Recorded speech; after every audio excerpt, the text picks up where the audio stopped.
in panel 2. Hopefully you all had a nice little break, stepped away from your screen, refilled your cup of coffee and everything. That was such a good discussion for those of you who were just with us in our last panel.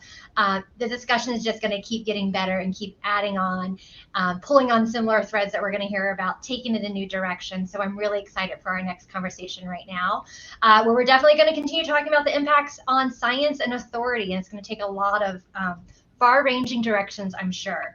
I was pleased to have another set of 3 amazing guests joining me right now. We have Katie Sanders, who is a managing editor at PolitiFact. She's based in St. Pete, Florida, at the Poynter Institute. You all may know PolitiFact. I'm sure many of you already do, but you may also know them for their Trust-O-Meter and their great fact-checking work that they do. Katie's going to be leading our conversation today. We also have Nabiha Syed, who's the president of The Markup. The Markup is a nonprofit newsroom, and it really investigates how powerful institutions are using technology to change society. They have some great taglines, really great organization, does a lot in the data world as well. So we're excited to have her here. And we also have Jevin West joining us today. He's an assistant professor in information school at the University of Washington. He literally just stepped out of class. He was apparently having some great conversation with his students and just couldn't step away. So we are so glad that Jevin has made the time in his schedule, as well as all of our guests today. I'll also say he did co-found the Data Lab and also directs the Center for Informed Public, another couple cool organizations that came out of the University of Washington. So you all in great hands today. I'm going to step off the stage. Looking forward to this conversation. Thank you so much to our speakers for joining us. Looking forward to the next hour. Thank you, Kristen. Thank you, panelists, for being here, and to everyone who's watching. We're here to dissect the impact of misinformation on authority, and that takes many forms: scientific, governmental, journalistic, institutional. I've been kind of thinking about this as the bad news panel, unfortunately, but I think this is really important ground for us to cover, and we need to understand the stakes and scope before we get into some of the other discussions you'll hear later about policy reform and other solutions. So I want to tell you a little bit more about myself, and then get the panelists, our amazing panelists, to give you more of a sense of where they're approaching misinformation from. So what does a managing editor do at PolitiFact? I am scanning the muck and the mire of things that politicians and people on social media are claiming on a daily basis. PolitiFact is a nonpartisan nonprofit newsroom founded in 2007 to fact check politicians' claims primarily. And since 2016, we've been extremely focused also on fact checking wild claims around the internet, primarily on Facebook, but also all of the other platforms: Twitter, TikTok, YouTube, etc. So this has been a really big priority for us, but we are a small newsroom of about 16 people, which I think is similar in size to The Markup. A lot of people don't always know that our newsrooms are small but mighty. Things like research, consensus, data, expert interviews are the backbone of our fact-checking reports.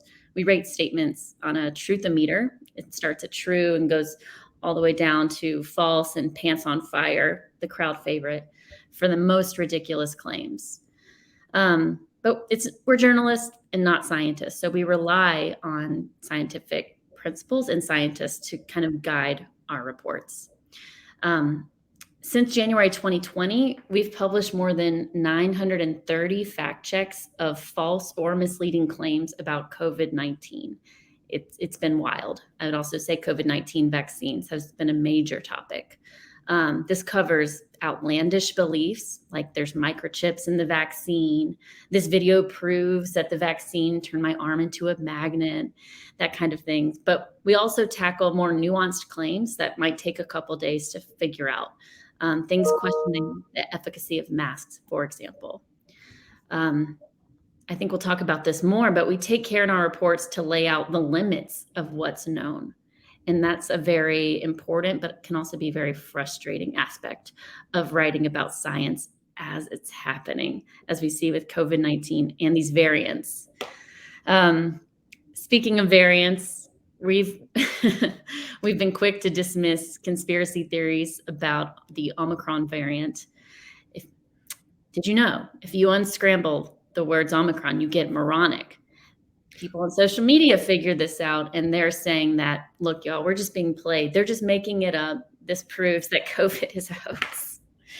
And did you also know that the Ghislaine Maxwell trial happening at the same time as the new variant? This is the kind of stuff we deal with all the time. It's all at once distressing and also predictable. So that's a taste of how I approach misinformation. I've been on the team for a long time, since 2012. So it's been fascinating to watch it evolve. But let's get to know these experts. Nabiha, I'll start with you. You're not only president of The Markup, you have an impressive law background. You went to The Markup from BuzzFeed as associate general counsel. So I want to know more. I want to hear more about your background as it relates to misinformation, and I'll just turn it over to you. Sure. Well, thank you for having me. I have been peeking at the comments from earlier in the day, and everyone is asking such smart questions. And I love that framing, Katie and Jevin. I'm a huge fan of your work, so I'm very excited for today's conversation. I come to the misinformation conversation from the position of being wrong. So I started my career off as a media lawyer. And if you're a media lawyer, you are indoctrinated with the belief that the marketplace of ideas will yield truth. The market doesn't fail. This is the best way to get to the right answer, is all kinds of voices speaking all the time. This is taken as an article of faith when you are a First Amendment media lawyer. And so I started off my career at the New York Times. I started the nation's first media law legal clinic at Yale Law School, and now there's 20 some versions of it across the country. I went to a law firm where I got to do things like represent The Guardian in the Edward Snowden disclosures, and then I went on to BuzzFeed.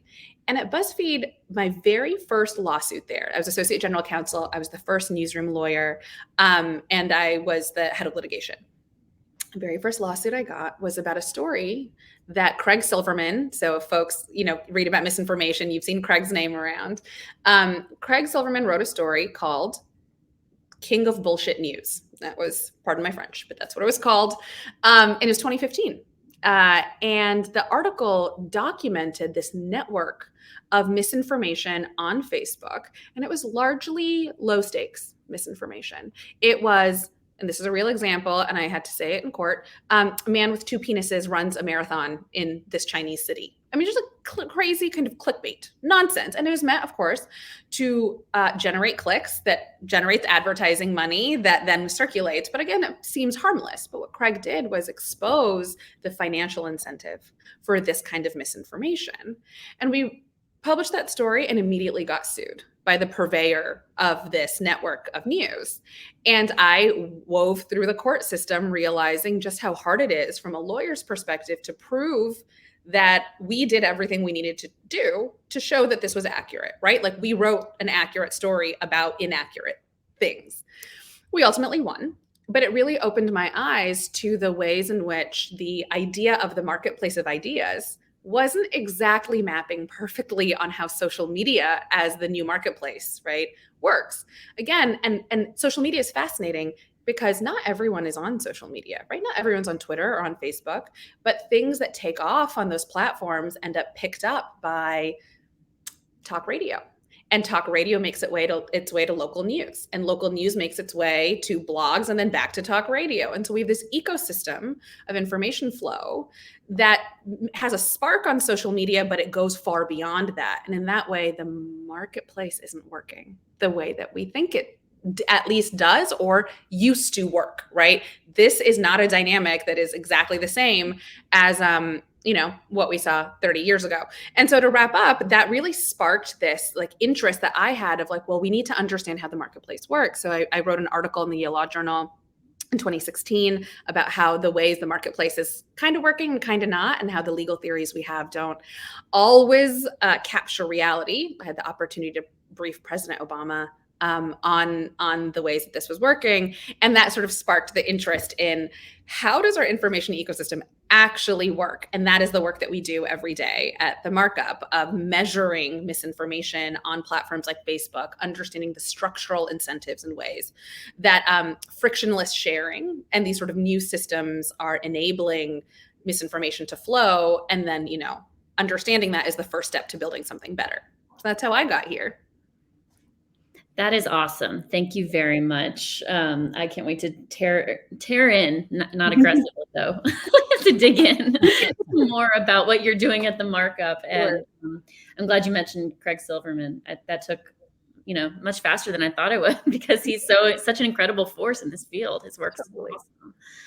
All right, Jevin, I know that let me get back to your bio. It's so relevant here. Although some of the bios I think that was at least linked on this conference website were out of date. I was going to say something, but don't worry about that. I can even correct it myself. So this is how misinformation travel. This isn't nefarious misinformation. So it's just older date that it's my own fault for not updating our university website. It's not but right? You're the inaugural director, not the current. Oh yeah, that's okay. So that's true. Yes. As far as I know, but reality is so strange now. But first of all, I want to thank you, Katie, for all the work that you're doing fact checking. It's amazing looking at the numbers, the ratio of usage to fact checking sites, and the reliable institutions like the ones you look at, and the number of reporters and fact checkers that are doing the work. It's amazing. You mentioned 16. Like Snopes has, I think at one point they had 11, and they have like 30 million visits a month. We need more. We need more of you. So thanks so much for all the work that you're doing. And I'm a huge fan of Nabiha's stuff as well. So I got here possibly for being wrong as well. When I was young, I was a huge fan of science, still am a huge fan of science. And I sort of thought of science as this purely imaginative, epistemically pure activity. It was something that you would go do in sort of the dungeons of some cave, just thinking, needing no other materialistic things. That's how science worked, just being led by curiosity. But then I realized more and more that just like any institution, it's run, I should have known this, run by humans. And it's truly epistemically sullied because of that. And when you have humans involved, and certainly now technology, you can take something as beautiful as science and still have problems when it comes to misinformation. And so I spent a lot of time thinking about scholarly communication systems, incentives in science, the ways that we fund science, and actually there are parallels in society, and certainly the ways in which the digital world has affected society has affected science and vice versa. And so it's this comparison that has allowed me to think about ways in which we can build more information resilient systems. And of course, science is one of my favorite areas to play around with. And when we think about science, a lot, is not the only way to get to sort of knowledge and facts, but one way is through this quantification of stuff. And we do that in the STEM sciences. Of course, humanities and the social sciences have different methods by which we do that. But I think a lot of the ways in which misinformation can come wrapped in data, statistics, graphics. And I spent a lot of my time doing research and teaching the public about pushing back against misinformation that comes wrapped in data. And we've certainly seen this during COVID. In fact, I could have rewritten our entire book that we write about this, actually calling bullshit, very similar to Craig Silverman's title, and it's and his phrasing. But my colleague and I could have rewritten the entire thing with examples from COVID and this interface really with the public engaging with science papers and science data. But it was back in several years ago when my colleagues at my university that were also working on this, Kate Starbird and Emma Spiro and Ryan Kalo and others, who have been thinking about misinformation from a policy standpoint, from a computational social science standpoint, from a technology standpoint. And we decided to come together and sort of leverage our different expertise and start a center. We said we have the Center for an Informed Public, and it involves 40 to 50 researchers, students, postdocs, et cetera. And one of the first things that we wanted to do, in addition to sort of stating our areas of expertise, which is policy, which isn't my expertise, but Ryan's, and in research and education, was to bring people together that know things that I don't. So one of them was around trust. So we hired someone, Rachel Moran, who spent her entire career thinking about trust and is writing a book about trust. I know we're probably going to hit on that. We brought Maddie Jalbrecht from USC, who is an expert on the cognitive psychology side of things. We brought together actually a fish biologist who studies collective dynamics and looks at the way that fish and birds and everything move collectively as a way of thinking about how ideas get amplified and move collectively online. We hired a person from information school who studies vaccination hesitancy and has well before the pandemic for many, many years. And so bringing together, the point is for us to bring together all these different individuals with a focus on really ultimately thinking about policy, but also driving the research that then translates into education. And in that process, it's forced me to continue to go back to that world where I think about that purely imaginative world where we can just let ideas collide, as Nabiha has said, in the marketplace of ideas. I'd love to get back there. I don't know if we can, given sort of the challenges that we have and sort of the way that technology and social media for sure has changed the way that works. But I guess that's why we're here to talk. So anyway, that's a little bit about me and how I got here. I love the energy on this panel. Thank you very much for thanking me and other fact checkers. This field has been growing a lot, but thank you for what you do, because you are digging into the data, and that is not a specialty of ours. We go to your center all the time to add context and expertise to our reports. So back at you. Oh my goodness, where to start? The one thing I wrote down from your introduction, Nabiha, that I wasn't anticipating digging into right away is that, the marketplace isn't working. Frankly, it just isn't working. It hasn't been working for some time, but like Jevin said, COVID-19 has just made that all the more plain in the way we've responded to it. So why don't you tell us a bit more about, this marketplace not working like it's supposed to, and is misinformation the culprit, or is it something more about just our human nature? It's such a good question to dig into, right? And I go back to one of the early stories we wrote at The Markup was about the discovery of a targeted ad category on Facebook called pseudoscience. You could buy ads, and Facebook had already identified people that they thought were predisposed to pseudoscience, and you could market straight to them. Think about 100 years ago when the concept of the marketplace of ideas was really born, right? Like mentioned in a Supreme Court case and then sort of took off from there. The idea that you could frictionlessly micro-target to people across geographies, across time, who had a predilection for pseudoscience already, meaning they're predisposed to believe whatever nonsense you may be spewing, that didn't exist, right? It's just the structural factor of the marketplace that didn't exist. You could not do that. Now, you could say, oh, well, there's this pamphlet that tends to have news about aliens, and that's likely to have an audience that also cares about things that are maybe, not scientifically proven quite the same way. I don't want to get into people's thoughts about aliens. But like, you wouldn't have that kind of reach, right? And it's that reach, the frictionless reach, that then again can hopscotch to all these other formats, right? So you push that out there, and then someone shares it on another page, and someone shares it in their podcast, and someone shares it on their blog, and the blog gets picked up by Breitbart, and then it just goes around the world, and then you see it by the end of the day on Fox News. That kind of speed, again, we didn't see, aside from maybe a few pockets here and there. And that's the way in which, looking at the ecosystem we have now, that is the basis of the marketplace.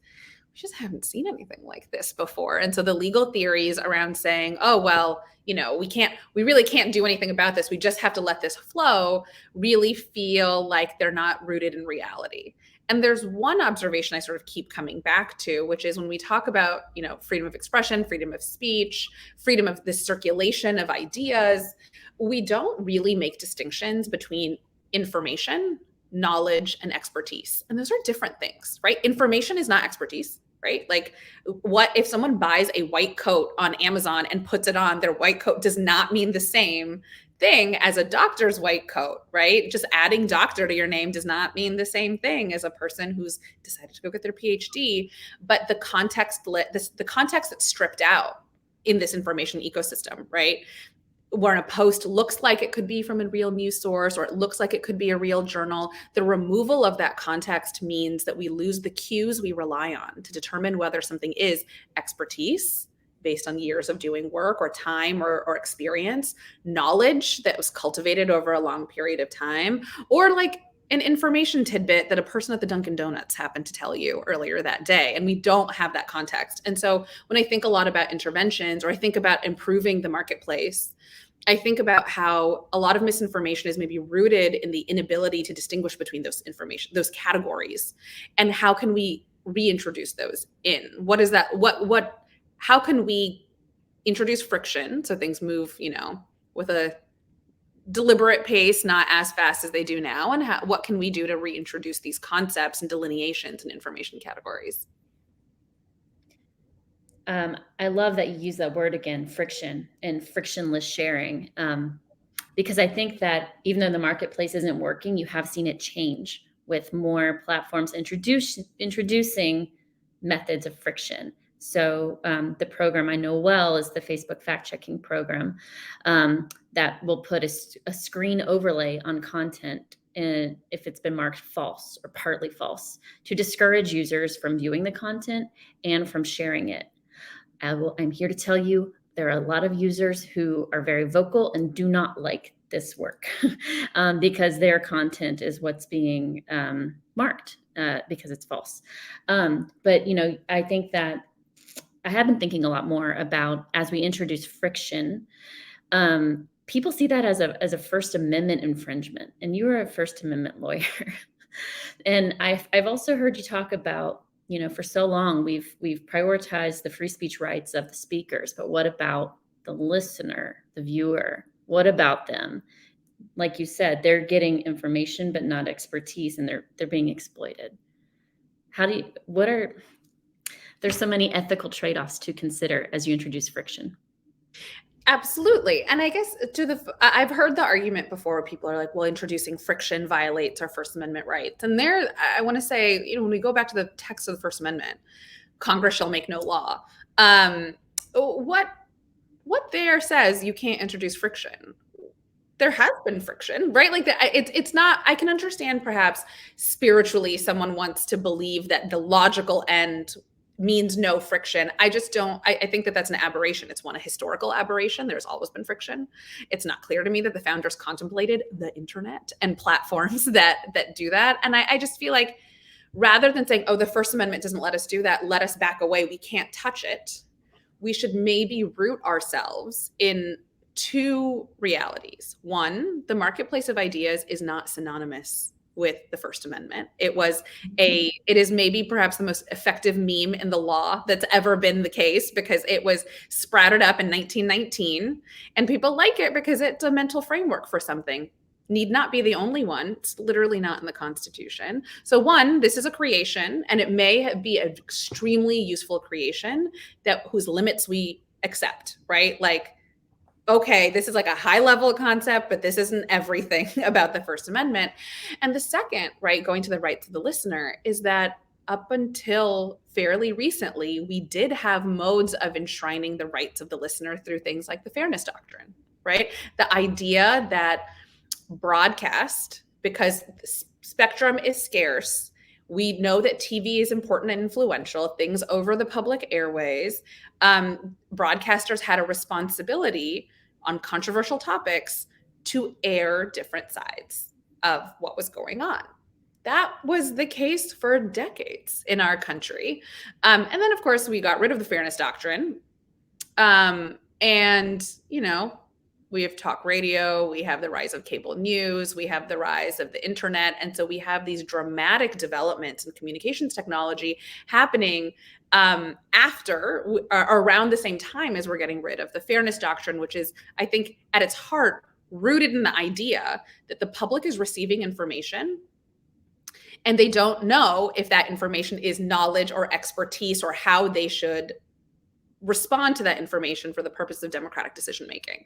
So we have to show multiple sides of things. This is not to say that the media landscape was perfect for lots of decades. Look, there's for the vast majority of American history, someone like me would not have been in charge of a news organization, and I'm the first to recognize that. So this isn't a make media great again situation. It's really about understanding what are the structures and the philosophies that we had in place for a long portion of time that we may be able to revive. And again, these were rooted in the First Amendment. They were seen as perfectly legitimate theories of how information flow could work. Maybe we experiment with those again. Thank you, Nabiha. Jevin, what do you think about these methods of friction that platforms have been trying out? Are they doing enough, or are they showing some promise? Well, I wish I could give you a good answer, but the fact is researchers don't get access to much of that data. We get access to some of it, and I think that's one of the core issues that have finally at least risen to the level of congressional hearings. Of course, I'm partial to that because I am a researcher and I've been struggling to get that data for many, many years. And, you can see there are some reasons why, these big tech companies have to be careful. Their argument, of course, is around privacy and protection of people's personal data. And that's a good argument. But I think there have been plenty of responses to that argument on how we could still protect people's personal information and still test some of these ideas out as to whether banners are working, these nudges, whether even things like, what happens when you have a deplatforming event. These are things we're trying to study, but we're studying with kind of, most of a blinder on, sort of guessing based on some of the samples of data that we get. In fact, right now, one of my colleagues and I, we just sort of gave up and said, we're just going to write this theoretically. Theoretically, if we had the data, here's what we could find. And what we find is that combined interventions help. And actually, from an education standpoint, I even have a sticker that I made because I say it too much to my students. It's just think more, share less. I mean, whether the research shows it or not, let's just think more, share a little bit less, and give less of these algorithms the fodder it needs to sort of further filter us in ways that, that don't allow for, again, that free exchange. And so, I think that's, a positive sort of step, but I think stepping back to sort of the, really like a 1,000,000-foot view, not even just like the 30,000-foot view, there's this interesting postulate in physics. It's called the Fermi postulate. And it was, this famous physicist that, made lots of contributions to physics, but he's also remembered for this postulate, which says, wait a minute, if our universe is so big, and it's not like he's the first person to think about it, but if our universe is so big, why haven't we seen other aliens? And a lot of the responses to that have been like, well, maybe these different civilizations on other planets developed, nuclear weapons or whatever. And now I'm beginning to think it wasn't those kinds of weapons. It was social media that eventually evolved, that sort of erupted on these different planets, and then we haven't seen any aliens because of that. But I mean, in all seriousness, human society has not been hyper connected like we have, ever in its history. It's been these, local. We've been these small hunter-gatherer groups that are involving local problems through, local kinds of challenges. But now we face, these challenges where we're hyper-connected over these dispersed networks, and we don't really know the consequences of that connectivity. I mean, we're seeing some of the consequences, but there needs to be work and thinking about it and to sort of almost think of this as a crisis discipline. One of my colleagues, Joe Bach-Coleman, has written a paper in the National Academy of Science about this very issue, and he's one of the postdocs in our CAP. And just thinking about it this way has helped me sort of see where there might be, push and pull points. And so, I can take risk, and I'll take a risk right here with Nabiha in the room, who knows, you know a lot more about the First Amendment. But I'm just gonna note something that at least I've seen, and please correct me if I'm wrong. But I think one distinction that's helped me as someone who's not a lawyer and someone that's written any federal policy, it certainly have helped write science policy, but there is this important distinction between speech and action. And we have this paper that's coming out right now, and when you hear all this talk, on the web or in conversations online or in the news, it always sort of runs straight to the First Amendment and free speech, when in fact there is precedent for prosecuting things that involve action. So, for example, if I try to sell toothpaste and sort of claim that this toothpaste can cure COVID, there's material gain from that, and you can prosecute that. And I think it's based on precedent on things like the Stolen Valor Act, which was, I think it was proposed in 2005 by the Bush administration, and it was this act to sort of, to sort of prosecute the people bragging about sort of awards from the military when they didn't have it, like a Purple Heart or something. And then that was actually taken down, I think, in 2012. I was going to try to check real quick, but I didn't want to ruin my browser and sort of click off this accidentally. But it was then refuted, or so it was taken down in 2012 because it slammed against the First Amendment right. But then the Obama administration, I think, put it back in play if there was material gain to be made.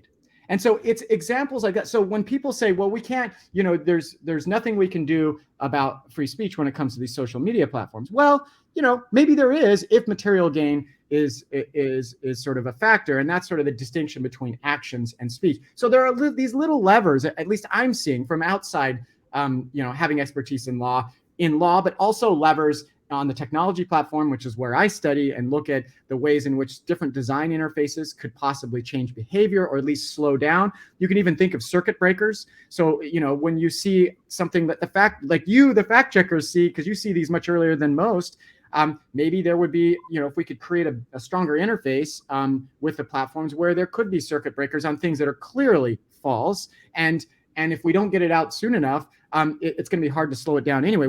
From all our data, we always know, well, not always, but most of the time, that the rumor always goes much further and faster than the refutation. Unfortunately, sorry, Katie, although it does slow, this better than anyone, but maybe we could kind of close that gap a little bit by having, closing or sort of tightening that interface between what decisions are made or how more of the public could be involved in those decisions. But it's still tricky because then you're deciding, what's true and what's not. But there are clearly things that are false and we could sort of add friction. And I think there have been some interesting proposals around that, but it harkens back to one of the most important principles in bullshit studies, if there's such a thing. And that is Brandolini's asymmetry principle, which is it's easy to create BS and it's orders of magnitude harder to clean it up. And we need to figure out how to address that particular issue.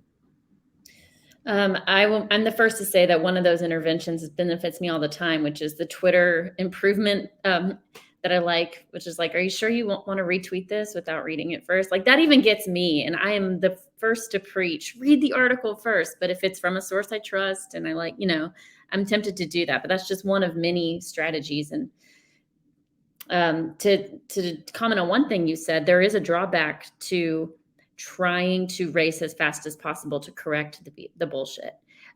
We've run into issues where fact checkers and journalists have moved too fast and have had to step back and add more nuance. And we can talk about that in a bit. But Nabiha, I wanted to go back to you since we talked about many legal things in Jevin's commentary. So Jevin's totally right. The idea that there's a harm plus, right, is actually where you start to see exceptions to the First Amendment. And this is a really important reminder to folks that the First Amendment is very important, although it's not first for a reason, right? People often think it's the First Amendment that's the most important. No, that's not. There are exceptions. Incitement, right? Traditional exception. We don't have hate speech exceptions, but things that are incitement to violence are things that where there's a high burden, there is a line, right? There is a line. Harassment is a really interesting example too. When does something cross from being speech into action that's likely to be a threat?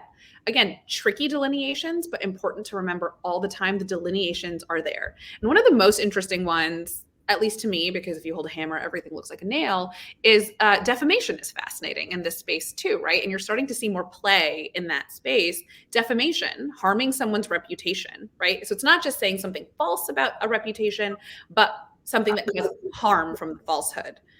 We see all kinds of really interesting examples of that starting to take off, like Pfizer just filing a lawsuit about misinformation about their vaccine. Literally just happened in New York last week, or maybe the week before. Like that, there used to be this sort of presumption that defamation cases didn't win because the press would say First Amendment, and you'd lose the case. The tide is changing there. And it's part of being rooted in this idea of no, there are falsehoods circulating right now that do cause harm. They cause harm to the reputation. They cause harm in the form of inciting violence. They cause harm in the form of a threat. What's really challenging after the Alvarez case, the stolen valor case that Jevin mentioned, is that case seemed to get into the idea that falsehood alone, right, wasn't going to be enough. And so you do run into this sort of tricky situation where there's things like the conspiracy theory that JFK Jr. was going to come back and anoint Donald Trump as president, right? Like that was circulating for a second. Okay, there is harm. There is harm there in the sense that like this is an assault on common sense, but it doesn't fit into like incitement to violence. It doesn't fit into a harm to reputation. It doesn't fit into something sort of immediate because it's so fanciful. And that sort of harm plus principle doesn't get to those kinds of claims, but it doesn't mean it's not going to be helpful in stamping out a lot of other stuff. And so I think it's important when we sit and think about the conundrum of misinformation to realize that it's not a problem to solve. It's minimizing, adding friction, so limiting the circulation, harm, like dampening the impact. This is going to be a little bit of whack-a-mole, but that's okay. That's okay, because lessening it is still valuable, even if we can't eliminate it, because it's always existed. You've always had a cousin who believes something weird. Like that's always been the case in life. It's just a matter of whether they can get an international platform to do so with very little money in the game or power. That's different now. While we're on this topic, and then we'll move on. Zach from the audience has asked, what were some of the most useful forms of friction in the past? How could we recreate their benefits? So, I think you brought up one that was great. The idea that you could just, amplify to, I don't know how many Twitter followers you have, but I assume it's a lot, Katie, thousands of people, something that you read by a simple retweet. What was the analog version of that? Were you going to buy 1,000, let's say you have 10,000 followers. You want to buy 10,000 copies of the newspaper, clip them out, put them in envelopes and send them to people? No, right? So naturally, the form of the information was added friction, right? Friction to circulation. There's also an interesting friction element when it comes to time span. Like if you think about a newspaper of yore or a radio show, the radio show was ephemeral in a sense. If you weren't listening to it then, it wasn't going to last. So if someone's like bullshitting all day about a conspiracy theory on the radio, okay, well, if you weren't tuned in, is it really going to happen? You can't really share it downstream. There was friction added because of the format, again, of the information being ephemeral. Same with newspapers. You're here today, birdcage liner tomorrow, right? Like it just wasn't going to have the same impact. And so something about the permanence, right? The indexability, the searchability, the interconnectedness of it, it removes the friction that was naturally there.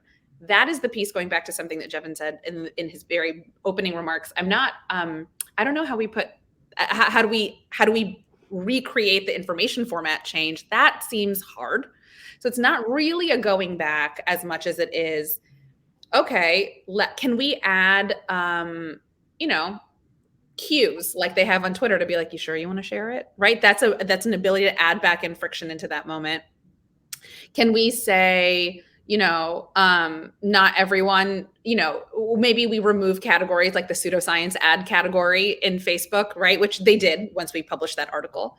Can we be more critical about looking at amplification, indexing, hashtags, and look at that as modes of removing friction and then slow them down a little bit.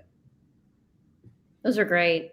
Jevin, did you want to add anything? Yeah, I mean, those are great. And I it's so hard to recreate, the friction that did exist. I mean, before, to be a publisher, you had to spend time and resources and money to establish a following group. You had to pay to have that printing done. Your reputations typically, were at stake. Now we're all editors and producers of that information and consumers of it at the same time.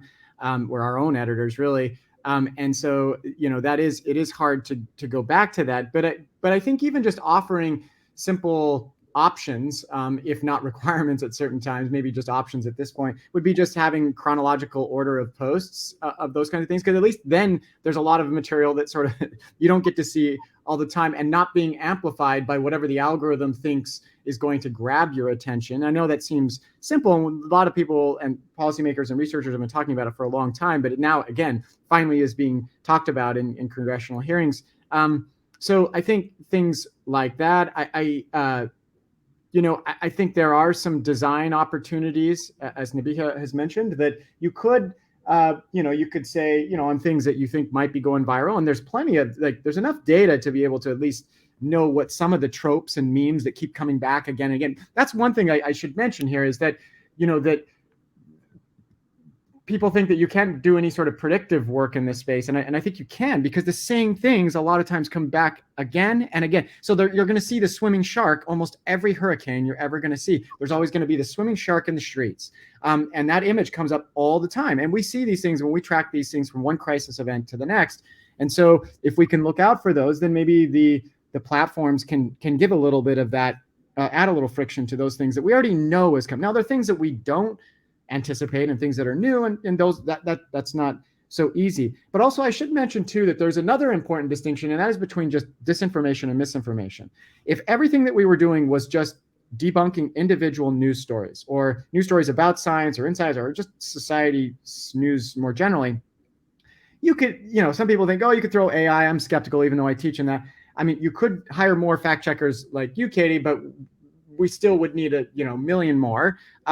So we could do that. We could make progress there. But disinformation comes in this different form. It comes with multi-stakeholder. It has true and false news. It has all these framings we have to be on the lookout for. And so knowing those two distinctions is helpful, not only for doing research that we've noticed, but also for policymaking. That what are you talking about when you want to implement new policies or ask different research questions? Are you really talking about misinformation, which is much more discrete, versus disinformation, which is much more multifaceted and has, there's a lot more elements. And so at least that's helped me not hit dead ends as much as I have before in the past, which is that distinction as well when thinking about what friction points you could throw in there.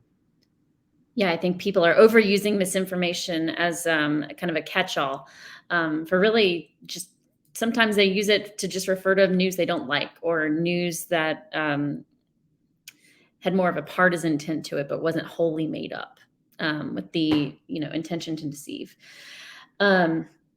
So we promised we would talk about specific examples. I think we should get to some of those. I'm going to stick to one persistent misinformation theme that does have some of those true elements to it, which makes it even trickier to deal with, Jevin. And that's just the various ways people have interpreted reports from the vaccine adverse event reporting system, which I don't want to just assume everybody knows what that is. But basically, it's an official government database run by health agencies. Anyone can submit a report about something that they say happened after receiving any vaccine, but there's been a lot of attention, of course, on the COVID-19 vaccine reactions. And then anyone, trained or not in assessing data or assessing science or reading fine print, can go in and pull information. So as fact checkers, we've seen headlines along the lines of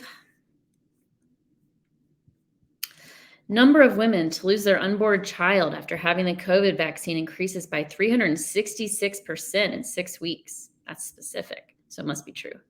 6,000% increase in reported vaccine deaths first quarter 2021 compared to first quarter 2020. These are headlines that we've fact checked, we've rated misleading or worse, but they sound, because they are based on numbers that are real and a source that has authority around it, like they should be taken as truth.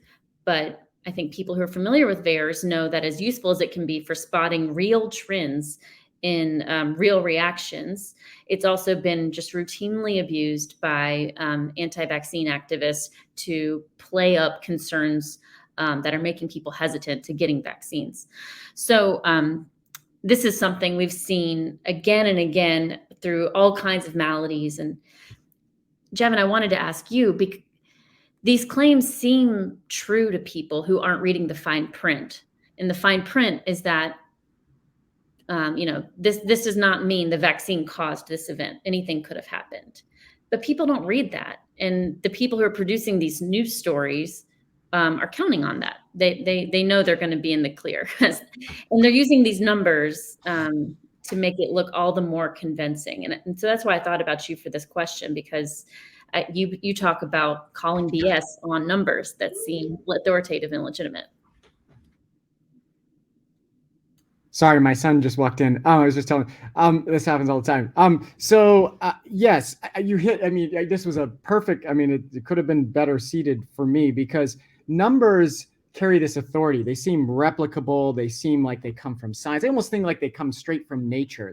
They can intimidate people. And especially if it comes with a Bonferroni correction or some linear regression was done, or here's the relative risk. People just thought, well, this person's an expert. This news story is reporting something that must be from science, and they believe that. And so I think that we can do a better job in education on campuses and in high school and middle school, preparing these information consumers to be able to push back on it. And it doesn't require a PhD in statistics and computer science to be able to ask, where did that data come from? Look for issues of selection bias. How is does it sound too good to be true? Does it sort of confirm to my own biases already?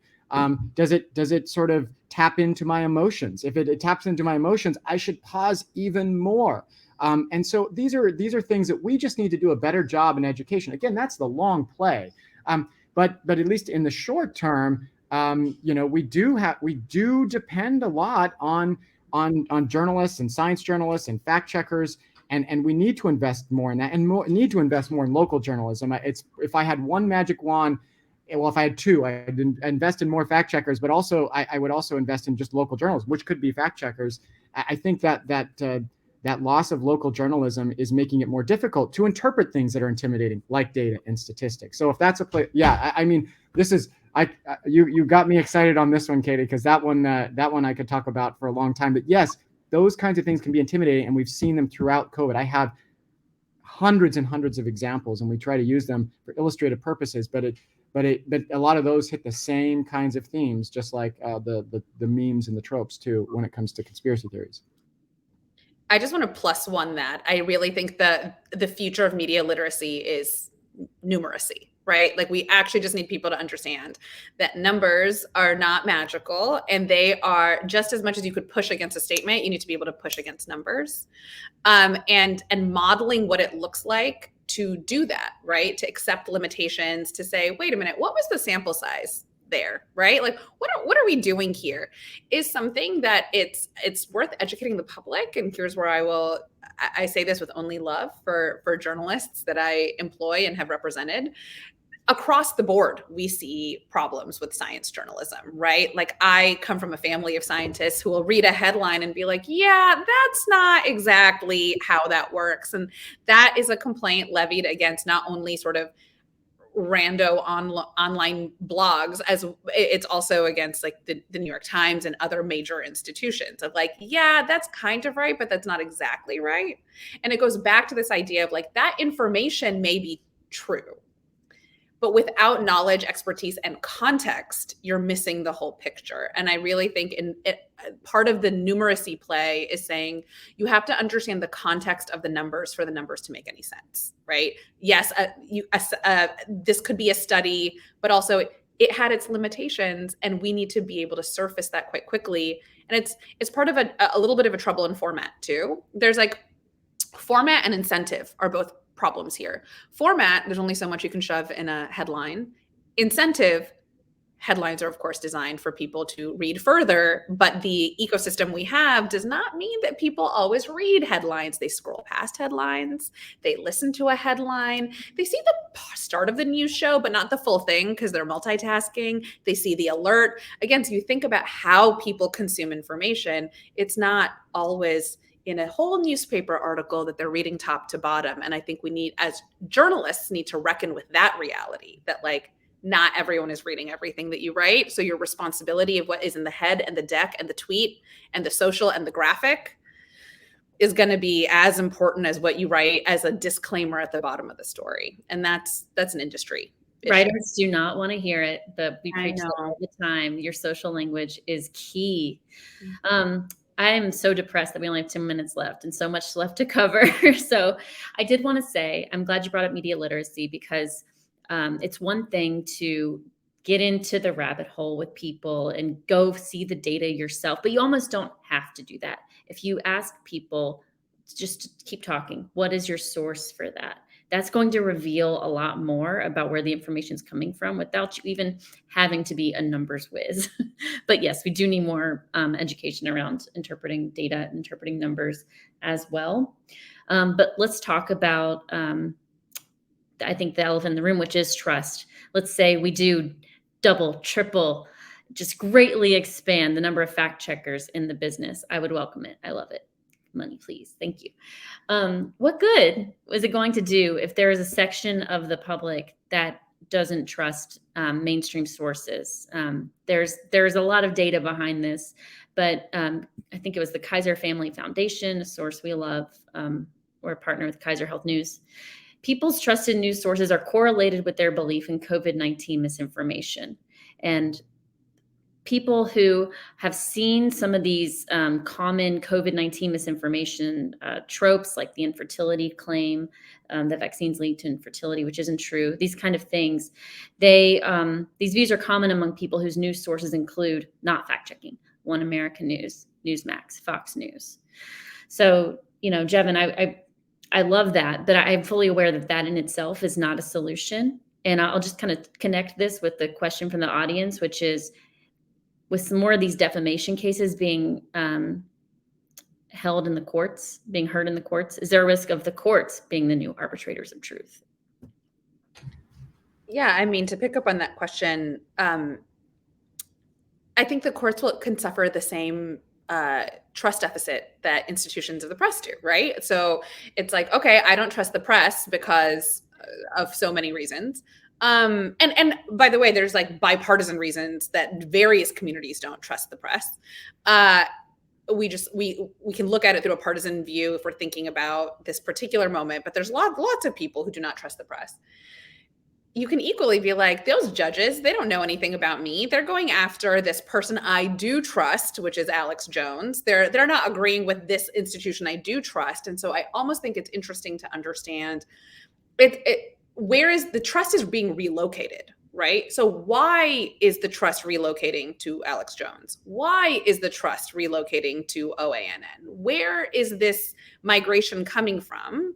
And can we dig into that to understand what's going on? Is it just tribal? They're my people. They look like me. I get them. Is it something else? Is it they tell stories in a way that I think is compelling because they do have good and evil and it's interesting and it's entertainment? Okay, well, what can we take from that? But I think part of this moment is not just diagnosing that trust has left the press, and a trust deficit may also face the courts if they have to make these sets of decisions, because I do think there's a risk there. But why is it migrating? What is that rooted in? And then what does the process look like to go back? And I think that is, that's a long game too, right? It's like, we think we've created an information ecosystem that can radicalize people in all kinds of ways at speed, but what de-radicalization, what recreating trust looks like is a lot harder to do. But I think that's kind of the task we have at hand. Yeah, and just to build on that, one of our postdocs I had mentioned, she's writing a book on trust. She has this great term. It's called the conservation of trust, which is an analog to what physicists talk about, sort of the conservation of mass. You can't create nor destroy mass. It's the same thing with trust. Like, just, if you take it away from mainstream media, it's going to go somewhere else. And a lot of times it goes to maybe non-paywalled content. A lot of the best content and some of the best data and research and information is behind paywalls, both in science and in non-science venues, and certainly even at some of the best newspaper venues. And unfortunately, a lot of the public does not have access to that. And that's a conundrum we've been facing for a long time.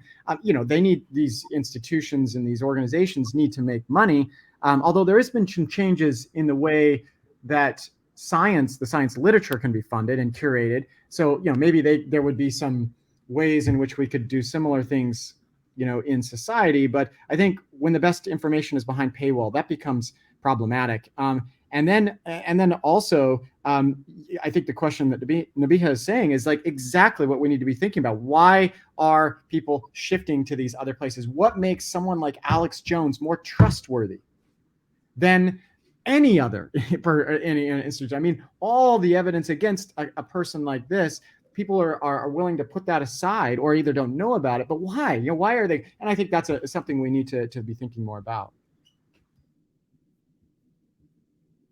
All right, 5 minutes left. I'm thinking about how staying on trust for a bit. I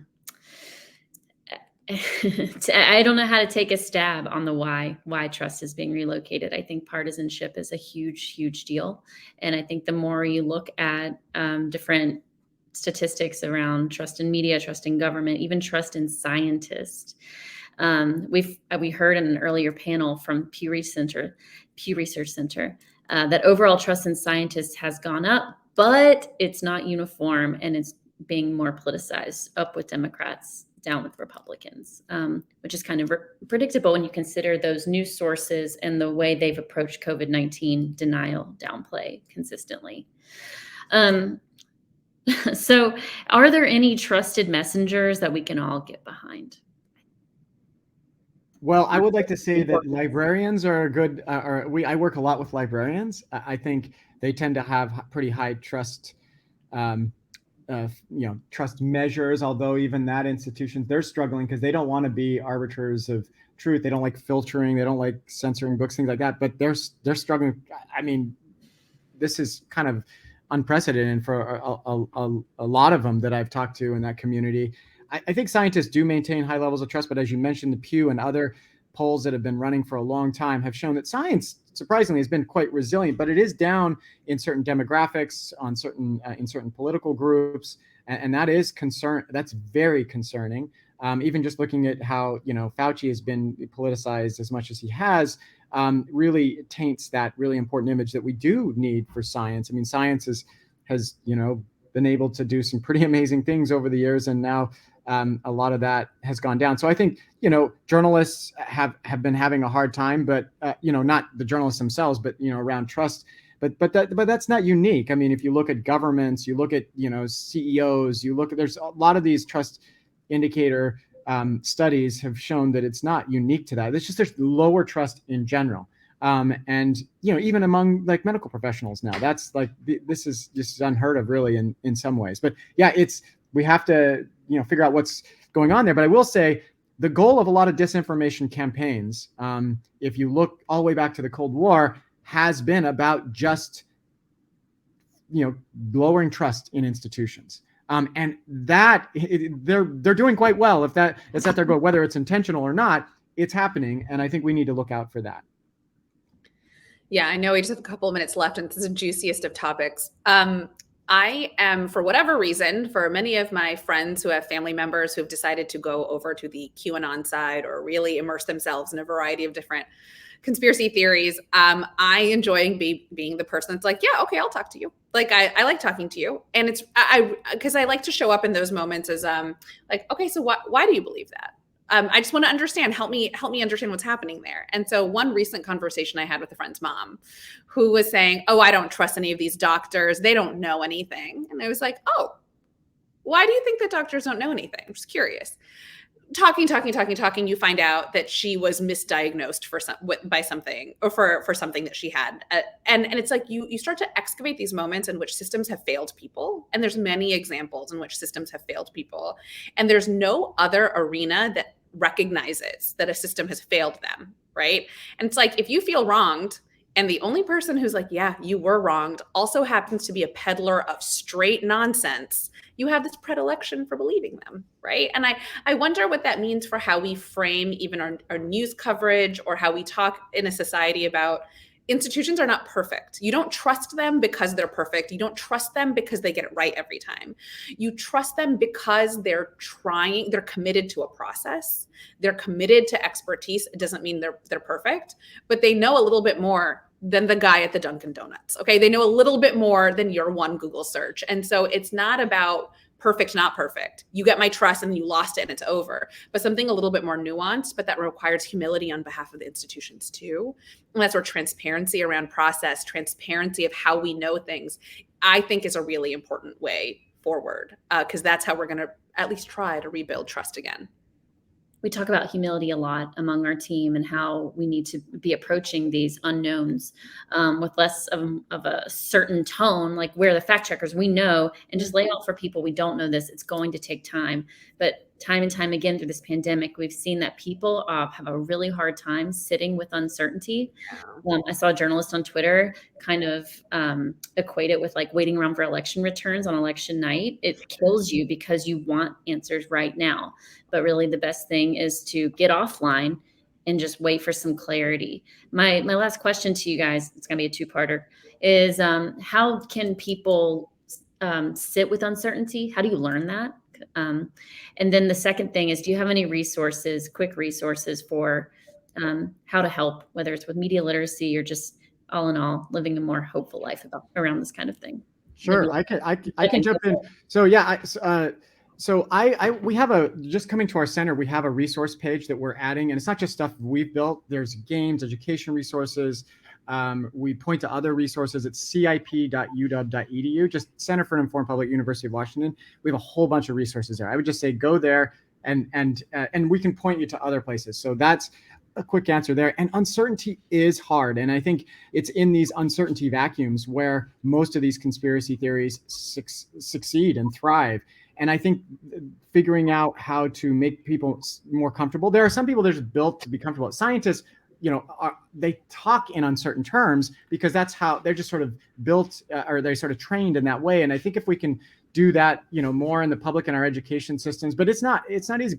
Uncertainty is a difficult thing to deal with. Emotionally, it's tough. And actually talking to my psychology colleagues, this is something they've studied for a long time. So it's not something we can solve right away, but clearly it's that uncertainty where this, misinformation really does thrive.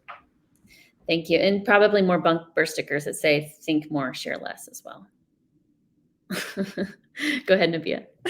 No, plus one. I know we're at time and I want to be respectful of everyone's schedule, but plus one to that, I think the biggest resource I can offer is to honestly pause, stop, interrogate, right? It's not so much about what another thing you're going to read as a set of tools, but cultivating the skill set within yourself of where did this come from? Why is this here? And offering that humility, and honestly, building empathy and humility is a skill set, and we're all tired these days, right? And we're going to need more of it in the years to come.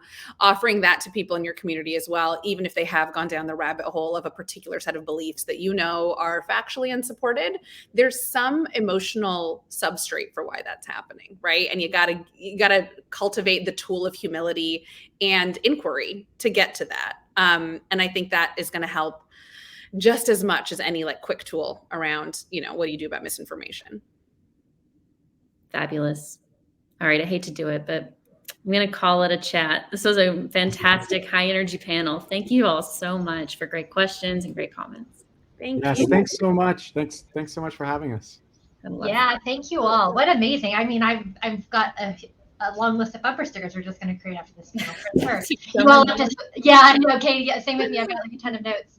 Great discussion. Thank you all so much for joining us today, for giving us your time, your insightful thoughts. I've learned a ton. I'm sure our audience did as well. So we're just really grateful for you. Such a rich conversation. Thank you so much and take care. Thanks so much. Take care. Bye. For our audience, we are just going to take we got about 25 minutes here for lunch break. I encourage you to take that time. Come right back here to the main stage. We'll get started back at 1 p.m. Mountain Time, or 30 minutes, depending on wherever you sit from. Thank you all, and we'll see you back here shortly.